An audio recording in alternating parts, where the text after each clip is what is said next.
আসসালামু আলাইকুম। আজকে আমরা আইওআই করার আগে সিমেন্ট স্যাম্পল কিভাবে সংগ্রহ করা হয় তা নিয়ে কথা বলব। তো দর্শক, অনেকেই এই পদ্ধতিটি নিয়ে অস্বস্তি বোধ করে, লজ্জা পায় এবং মানসিকভাবে তারা বিপর্যস্ত হয়ে থাকে। কিন্তু আসলে এটি এমন কোনো বিষয় না। আমরা জানি আইওআই এর যে সফলতা অনেকাংশেই নির্ভর করে আইওআই করার আগে সিমেন্ট স্যাম্পল কিভাবে সংগ্রহ করা হয়।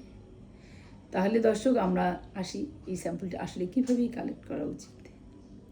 প্রথম ধাপ হলো যে পুরুষ পার্টনারকে অবশ্যই এই স্যাম্পল কালেকশনের আগে 2 থেকে 5 দিন বীর্যপাত থেকে বিরত থাকতে হবে।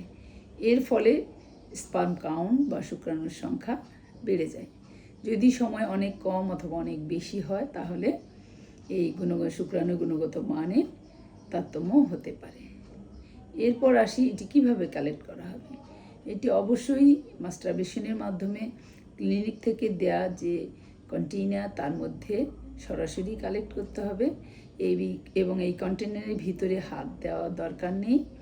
এবং এই কালেকশনটি করার আগে অবশ্যই হাত এবং যৌনাঙ্গ ভালো করে ধুয়ে মুছে নিতে হবে।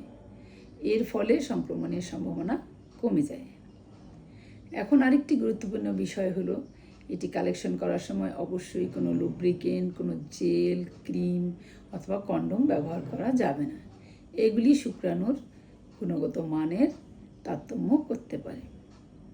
আরেকটি ইম্পর্টেন্ট বিষয় হলো যখন এই সিমেন্ট স্যাম্পলটি কালেক্ট করা হবে অবশ্যই সেই স্যাম্পল কালেকশনের পুরো অংশটাই এই কন্টেনারের মধ্যে নিতে হবে। কারণ প্রথমের দিকে যে অংশটি থাকে সেটির মধ্যে স্পার্মের কাউন্ট অনেক বেশি থাকে। যদি কখনো কোনো অংশ মিস হয় অথবা স্পিলেস হয় তাহলে অবশ্যই সেটা ডাক্তারকে জানাতে হবে।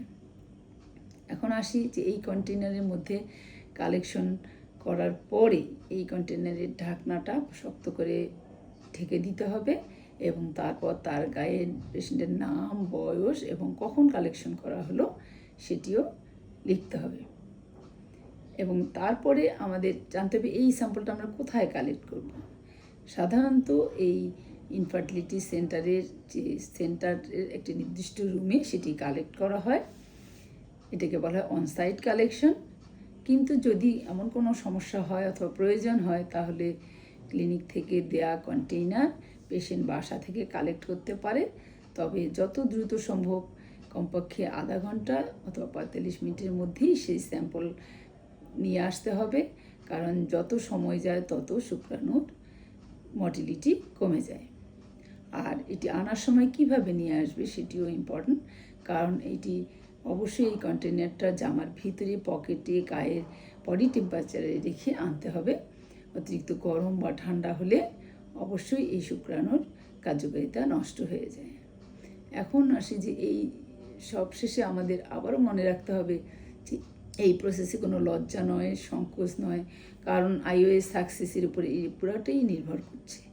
যদি সঠিকভাবে এই স্যাম্পলটি কালেক্ট করা হয়, প্রসেস করা হয় এবং আইওআই করা হয় তাহলে গর্ভধারণের সম্ভাবনা অনেক বেশি বেড়ে যায়।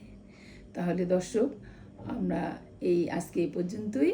আপনারা সবাই ভালো থাকবেন, সুস্থ থাকবেন, আমার সাথেই থাকবেন।